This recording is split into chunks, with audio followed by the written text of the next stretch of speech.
안녕하십니까. 9월 24일 화요일 OBS 뉴스 오늘 시작합니다. 오늘은 1타 시사 최재성 전 청와대 정무수석과 함께합니다. 어서 오십시오. 안녕하세요.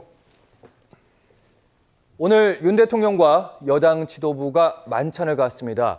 윤 대통령과 한동훈 지도부 간의 만찬 국민의힘 전당대회 직후였죠. 7월 24일에 이어서 두 번째 자리인데요. 이 자리에 쟁점으로 떠오른 단어가 있습니다. 바로 독대입니다. 대표적인 친윤이죠. 권성동 국민의힘 의원. 누가 독대를 흘렸느냐 이 얘기가 좀 논란입니다. 한동훈 대표 측에서 만나기도 전에 독대를 요청했다. 한동훈 대표 측 언론 플레이 너무 잦은 것 같다.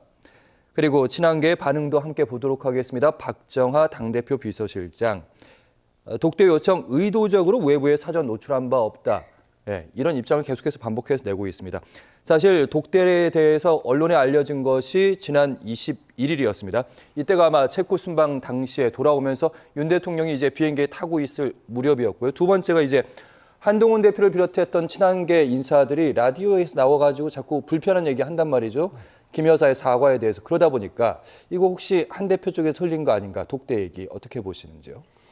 이거는 의도적으로 흘렸든 안 흘렸든 한 대표 쪽에서 나왔다고 봐야죠.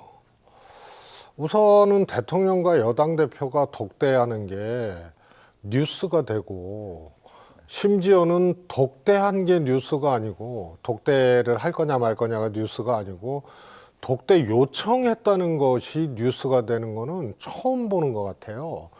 그래서 이준석 의원은 한동훈 대표의 독대 요청 선언이라고 표현을 했습니다만, 어떻든 의도적으로 했든 안 했든 통상 대통령과 여당 대표가 만나는 거는 여당 대표가 직접 대통령실하고 얘기를 하든지, 아니면 비서실장이 정무수석이나 비서실장한테 하든지, 이래서 이제 통상 과정은 공개되지 않고, 그 다음에 만나기로 했다는 것을 하루 전이든 이틀 전이든 3일 전이든 그 안에 과정들은 비공개로 이루어지고 그 다음에 노출이 되는 건데, 이거는 독대를 요청했다는 기사가 나오는 거는 하여튼 저도 살면서 처음 보는 경우에 이 정도로 불신이 매우 깊다, 이런 거고요. 책임 여당이고 이 국정운영의 컨트롤 타워 대통령 아니에요. 이 두 분이 집권 여당 대표와 대통령이 이런 정도의 관계면은 이건 매우 심각한 거예요. 그래서 갈등을 넘어서는 이거는 문제다, 이렇게 보고요. 무슨 독배를 마시는 것도 아니고 독대를 둘러싸고 이렇게 요청 기사까지 공개돼서 나오는 거는 그거는 좀 제가 보기엔 1차적으로 저 개인적으로는 한동훈 대표의 이거는 플레이다, 이렇게 보고 싶습니다. 그래서 대통령이 안 만나줄 것도 같고, 그런데 만나야 되는데 독대를 요청했다, 이런 것은 직접 했던 한동훈 대표 쪽에서 했던 간에 그쪽에서 흘러나온 거고, 이거는 매우 저급한 그런 정치고요. 이런다고 해서 대통령이 또 걷어찬 거는 이것도 제가 보기에는 썩 보기 좋지 않은 장면인 것 같습니다. 네, 어떻게 보면 대통령실 입장에서는 이렇게 대통령이 비행기 타고 오는 중에 기사가 떴단 말이잖아요. 대통령도 그때 아마 비행기 안에서 보고를 받았을 겁니다. 기분이 좋지 않을 수밖에 없는 상황인 건데, 한동훈 대표는 왜 이런 방식을 택했을까? 대략 이런 것 같아요. 소위 말해서 친윤 정치인들은 한동훈 대표 쪽에 이게 언론 플레이다, 대통령을 곤혹스럽게 만드는 거다, 이렇게 얘기를 하고, 또 야당 정치인들도 그렇고 관전자들은 그런다고 대통령이 옹졸하게 안 하느냐, 이렇게 얘기를 하는데요. 저는 조금 다른 해석이에요. 제가 윤석열 대통령 입장이 돼도 이거는 매우 불쾌한 거거든요. 그래서 만나도 독대 요청했다는 기사 때문에 만난 것 같고, 그 다음에 안 만나면 또 옹졸하다는 소리를 듣고 무책임하다는 소리 듣고, 그래서 이거 흘러서 공개된 것 자체가, 요청 자체가 공개된 것이 윤 대통령 입장에서는 진짜 경로 중에 경로할 사안이라고 봐요. 그래서 이거는 저는 책임은 한동훈 대표한테 있는 게 아니냐 이렇게 보고 싶고요. 이게 왜 심각하냐면은 예. 지금까지 쭉 보세요. 좀 전에 말씀하셨지만 8월 24일 날 새 지도부 대통령이 만찬했단 말이에요. 예. 그런데 떨어진 사람, 붙은 사람 다 포함해 갖고 해가지고요. 통상적인 대통령과 여당에 선출된 새 지도부의 미팅하고는 완전히 다른 그림이었어요. 예. 나경원 의원도 갔죠. 윤상현 의원도 갔죠. 그래서 뒤죽박죽이 됐거든요. 이거는 대통령이 한동훈 쪽이나 새 지도부만 만나기 싫다는 그런 메시지로 해석이 되잖아요. 그다음에 연찬에 또 불참했잖아요. 그다음에 만나기로 한 거 갑자기 급 취소했잖아요. 추석으로 이후로 미뤘다. 근데 추석 전에 예. 윤상현 의원이 소위 대통령하고 만찬 번개를 쳤다는 거 아니에요? 그렇죠. 그 대통령하고 만찬 번개 친 것도 이상하고 그걸 받아들인 대통령도 희한하고 그런데 거기에 또 한동훈 대표나 친한계 지도부는 빠졌단 말이에요. 그래서 제가 그때 그랬어요. 이거는 번개 만찬 한동훈 대표 빼고 했다가 결국은 안 만날 수 없을 거다, 한동훈 대표하고. 그래서 이번에 지도부 만찬이 매우 늦게, 지도부 선출된 지가 언제예요? 예. 어거지로 이루어진 거예요. 울며 겨자 먹기로. 울며 겨자 먹기로 만찬도 잡았는데. 그런데 여기에 독대 요청을 했다는 기사가 공개되면서 예. 이게 더 꼬이게 된 거죠. 그럼 이 전 과정을 보면요. 지도부 상견례, 이거는 통상적으로 여당이든 야당이든 다 하잖아요. 근데 이것도 막 우여곡절이 있게 꼬이고 그래서 추석 이후 오늘로 됐는데 여기서 또 독대 요청으로 또 한번 또 파열음이 나고 그래서 세상에 이런 기본적으로 늘 만나고 언제든지 만나야 될 사이인데 예. 대통령과 여당 대표가 근데 이거 지도부 인사를 지금 하는 셈이에요 지금. 그러니 이게 엉망진창이고 정말 국민들이 보기에 야 이래가지고 어떻게 국정 운영을 하고 어떻게 여당과 대통령을 믿고 나라를 맡길 거냐 이런 생각이 들 수밖에 없는 아주 이 단편적이지만 확실한 풍경들이라고 봅니다.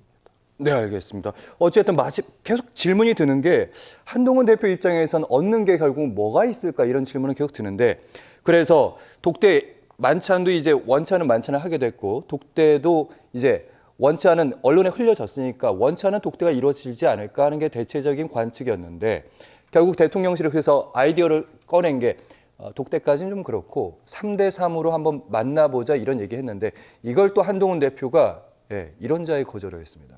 그렇죠. 그리고 이게 대통령도 야당 대표하고 뭐 단독 영수회담 할 거냐 아니면 여당 대표도 낄 거냐 뭐 이런 것도 아니고 같은 정당의 대통령과 당대표가 독대니 아니니 삼자니 아니니 이렇게 해서 독대는 대통령이 걷어차고 삼자 회동은 한동훈 대표가 걷어차는 이게 결국 어떻게 되냐면요. 예. 이런 거 아니에요. 대통령은 계속 한동훈 대표 당대표 출마 때부터 사실은 더 거슬러 올라가면 총선 때 김경률 비대위원의 마리 앙뚜아네트 한동훈 대표가 명품백 사건은 국민 눈높이에 맞지 않는다. 이렇게 얘기를 하면서부터 대노하고 꼬인 거 아니에요. 그러다가 총선을 치렀어요. 근데 당대표 출마한다고 하면서 한동훈 대표 일성이 최상병 특별법은 이제 우리가 주도적으로 해야 된다 해서 소위 특검 제3자 추천안을 그때 얘기를 하면서 당대표 출사표를 던진 셈이거든요. 여기서 또 마찰음이 있었던 거예요. 그러다 보니까 대통령과 당대표의 관계는 당대표가 한동훈 대표가 출마하는 것 자체가 전쟁의 예고고 그래서 당선된 것이 전쟁의 개시예요. 이런 단순한 유난 갈등이 아니에요. 그러다 보니까 이게 너무 깊어지고 밥 먹는 거 하나 독대하는 거 하나 놓고도 이렇게 우여곡절 풍파가 일어나니 이것은 정치적으로 어떻게 해석할 수 있느냐. 결국은 이거는 파멸적 상황이 온다. 그러면 한동훈 대표요. 제가 보기에 오늘 만찬에서도 그냥 밥만 먹고 올 거냐. 아니면 독대까지 걷어차이고 대통령실에서 그럼 삼자가 만나자라는 이런 엉터리 제안까지 하고, 물론 걷어찼지만요, 한동훈 대표가. 그럼 오늘 만찬에서 한동훈 대표가 작정하고 어떤 얘기를 할 수도 있겠다. 이게 하나 이제 드는 생각이고요. 또 하나는 가사 오늘 사고가 안 나더라도 예. 한동훈 대표는 결국은 이렇게 말라 죽느니 여당 대표가 대통령 만나지도 못하고 의료대란부터 최상병 특검부터 사안마다 대통령하고 갈등을 하는데 이게 의견 교환을 하면서 갈등을 하는 것이 아니고 대통령은 계속 고사시키려고 그러고 안 만나주려고 그러고 한동훈 대표의 힘 빼기 하고 이렇게 여겨지는 거고 한동훈 대표는 어떻게든지 만나려고 소위 피의사실 공표하듯이 독대 요청했다 이런 거나 흘려 쌓고 그러면 결국은 한동훈 대표가 그동안 차별화와 대통령과의 차별화와 또 대통령을 등지고는 또 대표를 할 수 없으니 이 사이에서 어정쩡했는데요. 네. 이거는 전면적으로 머지않은 시간 안에 그야말로 외형적으로도 대통령과 대결 구도를 갖고 갈 가능성이 저는 크다. 하나를 보면 열을 알잖아요. 그래서 밥 먹고 독대하는 것조차도 이렇게 힘들고 서로 분노를 하고 서로 화를 내고 엉뚱한 말을 하고 이런 거면은요. 결국은 차별화를 넘어서서 대통령과 대척적 관계를 한동훈 대표가 살기 위해서라도 예. 설정하게 된다. 이렇게 조금 예측해 볼 수 있는 장면이죠. 네, 여권 입장에서는 안 좋은 시나리오 두 가지 말씀하셨습니다. 오늘 만찬 중에 한 20명 모인다는 거 아닙니까? 거기서 한동훈 대표가 폭탄 발언을 할 수도 있다. 네. 저는 좀 전에 한 대표가 기자들 질문에 그렇게 얘기를 했거든요. 김 여사 문제 포함해서 얘기할 것들이 있다. 예. 이렇게 얘기를 했거든요. 그러면은 만찬장에서 만약에 그 얘기가 나온다 그러면 김 여사는 적어도 국민들에게는 성역이 아니지만 권력에서는 성역이거든요. 그런데 김 여사 문제를 오늘 한동훈 대표가 화두로 꺼낼 수밖에 없다는 얘기를 좀 전에 했단 말이에요. 그러니까 이게 오늘 하게 되면 이건 큰 사고가 나는 예. 거고 그 다음에 오늘 뭐 어떻게 해서 못 하게 되면 제가 보기에는 이거는 대통령과는 이제 독자 행보를 할 수밖에 없는 그런 이제 일종의 이제 전면전이죠. 그런 것을 택할 가능성이 있다는 예고편이다 이렇게 보고 있습니다. 예. 오늘 만찬에서 일이 날 수도 있고 하나의 예고편으로 보는 발언이었다 이런 말씀 들었습니다. 자, 그리고 용산에선 지금 이제 만찬 준비로만 바쁘지는 않습니다. 최근 김 여사 관련된 보도들 때문에 바쁠 수밖에 없는데 용산의 입장도 저희가 좀 추측을 해보도록 하겠습니다.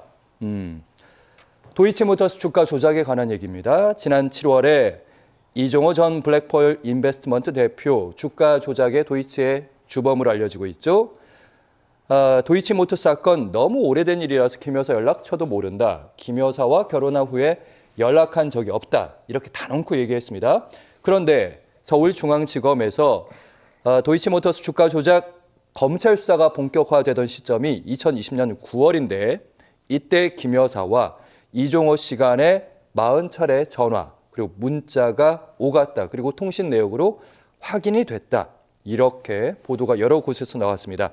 대통령실도 오래전에 연락이 끊겼다고 이렇게 확인해 줬었는데 오래전이라는 게 2020년 4년 전인가 이런 질문은 바로 나오는 것 같아요. 저는 뭐 연락이 끊긴 것 같지는 않고요. 예. 이종호 대표가 검찰에서 진술한 것이 도이치모터스 권오수 회장한테 김건희 여사 전화니까 받아라 이렇게 연락이 와서 이제 통화하기 시작했다는 거예요. 2020년도에. 네. 근데 그거는 제가 보기에는 오래전에 연락이 끊겼다 혹은 모른다 했던 거에 대한 일종의 이제 알리바이인 것 같고요. 연락을 이제 편하게 할 수 있는 사이였던 것은 맞는 것으로 추측이 돼요. 예측이 되고. 그런데 저 시기가 어떤 시기냐 하면은 검찰의 수사가 이제 본격화될 시기고 9월 달부터 10월 19일까지 이제 통화가 43차례 이렇게 이루어지잖아요. 네. 그런- 전화 문자 포함해서 예. 40차례로 알려지고 예. 있습니다. 그런데 10월 20일 날 추미애 당시 법무부 장관이 해당 사건에서 윤석열 검찰총장을 배제하는 조치를 취합니다. 검찰총장에 대해서 예. 지금까지 유지되고 있잖아요. 예. 그래서 지금 유지되는 거는 사실 잘못된 거죠. 그때 검찰총장의 부인의 주가 조작 사건이니까 거기서 배제를 한 건데 지금까지 그걸 배제의 명분으로 지금 삼아서 이전에 이원석 검찰총장 수사가는데 김 여사가 이제 그 경호처 부속 건물로 검사들이 가서 예. 휴대폰 맡기고 조사했잖아요. 예. 그걸 보고 안 하고 총장한테 간 게 이거는 배제 대상이라 그러는데 그 배제했던 거는 당시 부부였기 때문에 배제를 했던 거고 그 이원석 총장은 배제할 이유가 없지 않습니까? 아무튼 예. 그런 건데 10월 20일 날 배제됐어요. 그 하루 전까지 통화를 했다는 얘기거든요. 그것도 무려 40차례 통화를 한 거죠. 그래서 전혀 연락이 끊긴 상태고 이 주가 조작 관련돼 갖고는 서로 의견을 교환하거나 혹은 주고받을 일이 없었다. 오래전에 연락이 끊겼기 때문에 이런 게 다 무색해지는 거죠. 그럼 저 사건을 보면요 아주 명료해요. 간단해요. 대통령 지금 윤석열 대통령이 저거 그 전에 뭐라 그랬죠? 이거는 우리 와이프가 김 여사를 의미하는 거죠. 이거는 계좌를 맡겼다가 손해 본 거다, 손실 본 거다. 대선 후보 때 그 얘기했던 걸로 기억나는데. 예. 그리고 그 전에 거래했던 거하고는 손절했다. 그런데 이게 2차 주가 조작이 일어나는데 그 이후에도 이 관련 사건과 관련돼서 이 거래를 그렇죠. 했다는 2차 것이 주가 입증이 조작에도. 됐고 예. 김건희 여사 모녀가 23억의 차익을 얻었다는 거예요. 근데 이번에 항소심에서 전주로 유죄 판결을 받은 분은 1억을 손실을 봤던 분이고 그분은 주가 조작 공모가 아니고 이 시세 조정 검찰에서 1차 공모 혐의로 했다가 이게 무죄가 났어요. 그래갖고 검찰이 공소장을 변경을 해요. 예. 변경을 해서 이거는 시세 조정에 직접 가담한 것이 아니고 방조를 했다. 알면서 자기 계좌를 빌려줬다. 그런데 이게 유죄가 났거든요. 그러면 이제 김 여사는 어떡하냐? 김 여사는 사실 통정매매의 정황이라든가 이런 것들이 있고 수익을 23억 받고 유죄 판결 받은 손 씨는 마이너스 1억 손실을 받고 그다음에 그 거래도를 보면은요 주포라고 하는 분하고 김 여사는 다 관계가 있어요. 근데 손모 씨 이번에 유죄 판결 받은 전주는 이 시세 조정 가담자 중에 한 명하고만 관계가 있고 연락을 주고받은 거죠. 예. 네. 그래서 전체적인 정황으로 봤을 때 김 여사는 방조 정도가 아니고 사실상 이 시세 조정 주가 조작의 주요 역할을 한 걸로 공모한 걸로 여겨질 정도로 정황들이 쭉 나와 있고 예. 판결문에도 이제 그런 것들이 나와 있죠. 네, 그래서 이거는 거짓말로 시작하다가 지금 거의 뭐라 그럴까요? 덩굴째 지금 실상이 이렇게 밝혀지는 과정이다 이렇게 보고 싶습니다. 네, 방금 여러 가지 질문해 주셨는데 또 제기되는 질문도 많습니다. 여러 가지 특히 항소심 그 판결문에도 김 여사 이름이 한 87번쯤 나오고 있고 질문들이 그럼 이제 검찰이 이제 어떤 판단을 할 것인가 이 질문이 남은 것 같아요. 근데 검찰의 입장은 이런 것 같습니다. 그러니까 아까 그 손모 씨 유죄 판결 받았다는 그분은 이제 직접 연락한 흔적은 있는데 이 김 여사 쪽은 흔적이 없다. 네. 그래서 기소를 해야 되는지 말아야 되는지 그분에 대해서 망설이고 있는 것 같은 느낌. 흔적이 다 나오잖아요. 이정호 씨하고 통화한 흔적도 있지만 예. 당시 녹음이 돼서 이 주식을 이제 팔고 사고 하는 과정에서 김 여사 허락을 받는 이런 증권사 직원이 이런 것도 있고요. 그래서 제가 보기에는 김 여사 관련된 거는 손모 씨에 비하면은 비교가 되지 않을 정도로 많은 정황 근거들이 지금 나와 있는 상태다 이렇게 보여지죠. 알겠습니다. 네, 그리고 도이치모터스 주가 조작의 김 여사 관련성 등 무엇이 진실인지 혼란이 좀 더해지고 있는 상황입니다. 그러나 정치권 한 말씀 더 한 말씀 더 하시죠. 그러나 예. 검찰은 기소하지 않는다. 그렇게 김 예상하죠. 여사를. 아니 근데 사실 짧게 질문드리겠습니다. 이 보도가 나온 타이밍이 있잖아요. 예, 검찰이 고민하는 시점에 서울중앙지검에서 통신 내역을 확보했다. 이 보도가 흘러나왔단 말이죠. 이렇다면 검찰에서 나온 거 아닙니까? 그렇다면 기소의 의견이 있는 거 아닙니까? 아니요. 네. 사실은 이게 이제 과정들을 쭉 보면 문재인 정부 때 지금 국회의원이 된 중앙지검장, 이성윤 중앙지검장, 당시 검찰총장 윤석열 검찰총장 부인의 문제거든요. 예. 그래서 굉장한 압력을 받으면서도 금감원이라든가 이럴 때 거래 내역들을 분석하는 것을 의뢰를 합니다. 이게 시간이 꽤 걸리거든요. 그런 것들이 이제 모여져서 사실 이 종료될 뻔한 사안, 덮일 뻔한 사안을 이 불씨를 살린 게 이성윤 당시 중앙지검 지금 의원. 예. 그리고 그것을 근거로 그 후임 이제 팀에서 이것을 이제 이어받아서 관련자들을 이제 기소하기 시작하고 유죄 판결까지 이제 이끌어내는 과정이죠. 예. 그래서 그런데 사실 이전에 이원석 검찰총장이 명품백 사건이 형사처벌 대상이 되는지 이거는 조금 논란이 있어요.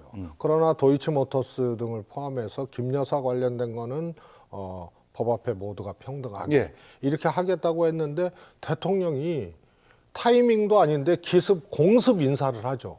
그래서 팔다리를 싹 잘라내고 지금 이창수 팀이 중앙지검으로 가면서 사실 출장 조사, 김건희 여사 조사하게 되는 이런 형식적인 절차들을 저는 쭉 밟아왔다고 봐요. 그렇다면 지금 이 타이밍에 이 보도가 나온 검찰이 기소 의지가 없는데 이 보도가 흘러나온다는 건 다른 데서 흘러나올 이유가 없는 것 같은데. 아니 이거는 뭐 검찰에서 중앙지검 팀에서 직접 나왔을 수도 있고 혹은 뭐 다른 경로로 나왔을 수도 있는데요. 이런 것들이 됐다 하더라도 검찰이 기소를 할 수 있는 걸로 이것을 보고 예. 수사하는 거 하고 그게 아니고 면책을 그건 관점을 어떻게 놓고 하느냐에 따라서 달라질 수가 있죠. 이정화하고 통화했다 하더라도 이것이 수사가 시작되면서 방어하기 위한 통화다. 그러나 그것이 유죄 증거로 될 수가 있느냐? 이거는 그야말로 수사하기 나름이고 해석하기 나름이거든요. 그래서 검찰은 면죄부를 줄 수 있는 과정들을 이미 저는 다 밟았다고 보고. 오히려 반대로 해석할 수도 예. 있다. 이 말씀을 들었습니다. 그래서 사실은 이 부분과 좀 관련되는 정치권에 주목되는 행보도 있습니다. 관련 자료 보면서 계속 얘기를 나눠보도록 할 텐데 민주당에서 나오는 얘기입니다. 일단 국회 법사위에 한 법안이 올라갔습니다. 생소한 법안 이름입니다. 법 왜곡죄. 이건태 민주당 의원이 주도를 했는데 좀 어렵긴 합니다. 검사, 경찰 등 수사, 기소, 공소 유지 시 처벌에 영향을 미칠 목적으로 증거 은닉이나 법률 적용 왜곡 등을 할 경우에 처벌해. 그러니까 검사를 처벌하는 법안인데 쉽게 말하면 검사가 혐의를 발견했는데 기소하지 않는 경우 대표적으로 이제 김 여사의 명품백이다 이렇게 이건태 의원이 설명을 하더라고요. 근데 국민의힘에서는 이렇게 반박합니다. 이재명 대표의 사법 리스크가 있는데 거기에 대해서 검찰에 대한 압박 아니냐? 저는 보통 저걸 이제 이재명 대표 방탄 법안으로서의 수사 왜곡죄 이런 것을 한 것이라는 이제 여권의 주장이 있죠. 예. 그런데 저는 뭐 방탄은 아니라고 보고 저것이 이재명 대표에 대한 아주 가혹하리만큼의 수사 또 이번에 선거법 수사 과정에서 본 검찰의 일단 증거 조작이죠. 사진도 막 조작하고 뭐 이런 것들에 대한 반발적 입법 예고다. 예. 이렇게 보고 싶거든요. 그러나 방탄은 아니고 민주당에서는 안에 검찰의 수사 행태에 대한 아주 강력한 반동적, 반사적인 어떤 입법 예고라고 보는데요. 입법 필요성의 주장이라고 보는데요. 예. 저는 바람직하지 않다고 봅니다. 어느 쪽이? 저게 기준이 계량화될 수가 없잖아요. 법 왜곡죄 자체가. 그렇습니다. 예. 법률적으로 왜곡해서 적용하거나 뭐 이런 건데요. 저거는 검찰 개혁이나 또 다른 어떤 견제 시스템 이런 걸로 저거는 해결할 문제지. 저것을 무슨 기준으로 법을 왜곡해서 적용하고 과잉해서 적용하고 이런다는 그 기준을 삼기가 참 어려워요. 그리고 결국은 이제 책임을 묻는 검찰이 잘했다는 것이 아니고요. 제가 보기에도 검찰이 지금 잘못하고 있어요. 정치 검찰이 탈탈 털고 있고 왜곡하고 어떻게든 죽이려고 하는 수사를 저는 하고 있다고 보거든요. 그러니까 무리수도 따르고 저 구형량 자체는 유무죄를 떠나서 저건 굉장히 지나친 거거든요. 이번에 선거법 나온 2년 구형했다는 거 말씀. 그래서 저거는 기억과 의식의 영역을 가지고 2년 구형을 한 거거든요. 예. 김문기 안다 모른다 문제를 가지고. 이게 이재명 이미 대표는 이제 몰랐다는 거고 검찰은 알았다는 거고 사진 예. 그게 대표적인 2,500장의 사진이 증거로 제시됐던 거예요. 아니 저는 몰랐을 수도 있고 예.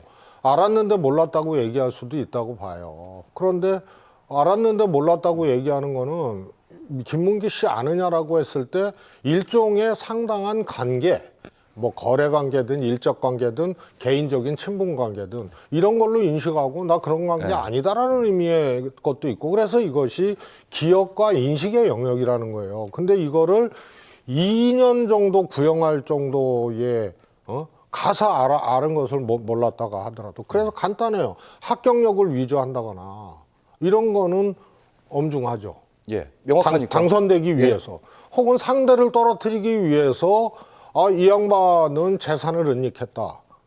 이 양반은 전과가 있다. 이런 허위 사실을 바로 유포한다고 확인되잖아요. 그러면은 예. 그런 거는 상대를 떨어뜨릴 목적 혹은 내가 당선될 목적으로 명백한 사실을 왜곡했을 때 그게 학력이죠, 경력이죠. 상대방이 학력이죠 안 했는데 학력이죠 했다 그러고 전과 없는데 있다 그러고 이런 것들이 이제 강력한 처벌의 대상인데 기억의 영역, 인식의 영역 나 기억 안 난다, 나 모른다. 이것을 인용 구형한 것 자체가 나 정치 검찰이요. 이재명 대표는 무조건 잡아 넣어야 된다. 이런 것을 저는 웅변하는 거라고 보거든요. 아무튼 그렇다 하더라도 민주당이 저런 법률을 하겠다고 예고하는 것은 이 검찰의 오히려 이런 이제 부당하고 잘못된 모습조차도 오히려 희석시키는 그런 이제 이 반감 내지는 희석시키는 효과가 있고요. 네. 저것을 법률로 입법하겠다는 발상 자체가 저는 온당치 않다고 봅니다. 저거는 검찰 개혁이라든가 다른 권력의 작동 장치들을 바꿔내면서 개선하고 그렇게 해야 될 문제지. 저걸 어떻게 개량화시킬 겁니까? 기준을 쭉 나열할 겁니까? 법은 그야말로 적용의 영역, 해석의 영역 또 이런 영역들이 늘 있는 거 아니에요. 알겠습니다. 제가 듣기로는 이 검찰 개혁이라는 입장에서 접근하는데 일단 지금 시점이 안 좋다. 그리고 다른 방법으로 이 부분을 좀 제재할 수 있고 통제할 수 있지 않을까 이런 말씀을 좀 들었습니다. 기준이 없는 거예요. 예. 수사를 잘못했다고. 예. 과잉 처벌하기 위해서 증거를 은닉하거나 혹은 법률을 과잉해서 적용하거나 뭐 이재명 대표의 경우일 수 있죠.